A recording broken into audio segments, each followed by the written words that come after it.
তো হে এভরিওয়ান, কেসে আপ সব? আজকের ভিডিওটা অনেকটা ধামাকা হতে চলেছে, কারণ কিছু মানুষদের জ্বলাতে হবে। তো বিটিএস হয়েছে সাউথ কোরিয়ার একটা ফেমাস বয় ব্র্যান্ড, যেখানে 7 জন মেম্বার আছে। কিম নেমজন হয়েছে বিটিএস এর লিডার একটা। তো আমরা সবাই জানি সত্যি নিমজনের মতো লিডার পাওয়া আমাদের আর্মিদের জন্য অনেক বড় ব্যাপার। যাই হোক, বিটিএস এর সব মেম্বারদের তো আমরা সবাই জানি, যেমন কিম নেমজন, কিম সিওকিজিন, মিন ইয়ংগি, তাছাড়াও আছে কিম তিয়াং, তাছাড়া জিয়ন ইয়ংকো। আসলে কি আমরা সবাই জানি তাদের স্ট্রাগলের পিছে কি স্টোরি? তাহলে চলো আজ এই ভিডিওতে তোমাদেরকে শেয়ার করা যাক বিটিএস এর রিয়েলিটি। বিটিএস মেম্বার বিজেক কে আমরা কিম তিয়ং নামে চিনি। সে আসলে একজন কৃষকের ছেলে ছিল, কিন্তু আজ কি কিউ এই কথাটা কিম তিয়ং কে বলতে পারবে? সে জিনিসটা একদমই না। সে শুধুমাত্র বিটিএস এর সদস্যই না, Kim Taehyung most handsome man in the world এর তালিকায় 1 নম্বরে রয়েছে। সুগামানি, তোমাদের মেন ইয়ঙ্গি, সে ছিল একজন ডেলিভারি বয়, কিন্তু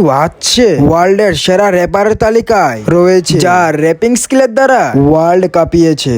জুপ ছিল একজন স্ট্রিট ডান্সার, কিন্তু আজকে ওয়ার্ল্ড এর নাম্বার 1 ডান্সার এন্ড হিপ হপের জগতে সেরা ডান্সার। কিন্তু এই জায়গাতে আসতে কি এতই সোজা?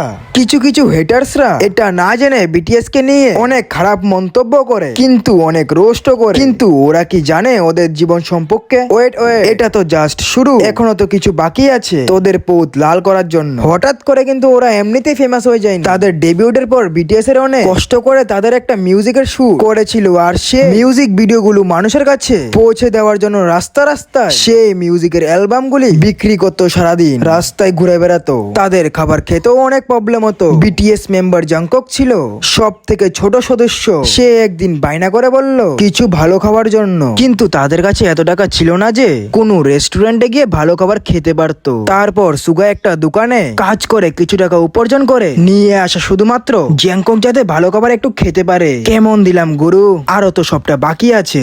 আর জ্যাংকককে তারা 6 জন মিলে স্কুলে দিয়েও আসতো, আবার নিয়েও আসতো। ভালোবাসতো তারা একে অপরকে। জ্যাংকক প্রায় জিনের কাছে আবদার করত ভালো রান্না করার জন্য, এবং অনেক সময় ও কান্না করত মাঝরাতে ওর মেয়ের জন্য। কিন্তু জিন প্রায় জ্যাংককের জন্য নতুন নতুন খাবার বানিয়ে দিতে যেত।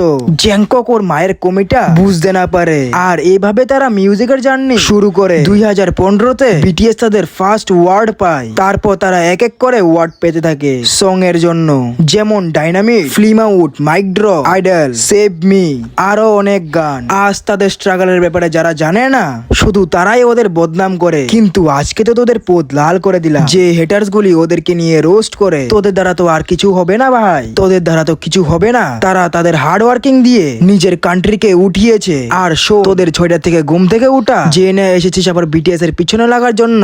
শুন ভাই, জীবনে কিছু করার আগে তারপর অন্যদেরকে নিয়ে রোস্ট করিস। আজকের ভিডিওটা কেমন হয়েছে প্লিজ কমেন্টে জানাবেন, আর এরকম ভিডিও পেতে চাইলে চ্যানেলটাকে সাবস্ক্রাইব করে রাখো। Thanks for watching.